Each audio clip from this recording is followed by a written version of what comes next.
আসসালামু আলাইকুম। আশা করছি সবাই অনেক ভালো আছেন, সুস্থ আছেন। তো দেখেন, ইতালিতে পাহাড়ি অঞ্চলে বাসাগুলো কেমন সেটাই আপনাদেরকে আজকে দেখাবো।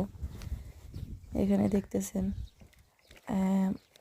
রাস্তা থেকে কিন্তু নিচের দূরত্ব অনেক গভীর, আর ওই সাইডে জয়তুন গাছ। কিন্তু আমাদের বাংলাদেশে বলে কি যেন বলে, ভুলে গেলাম। তো বাংলাদেশে জয়তুন ফলটি বলে হচ্ছে জলপাই। আর এই সাইডে দেখতেছেন এটা হচ্ছে যে মার কমলা গাছ। তার পাশে হচ্ছে একটা বার দোকান টাইপের।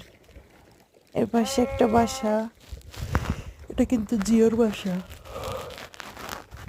ওখানে একজন লোক পরিষ্কার করতেছিল।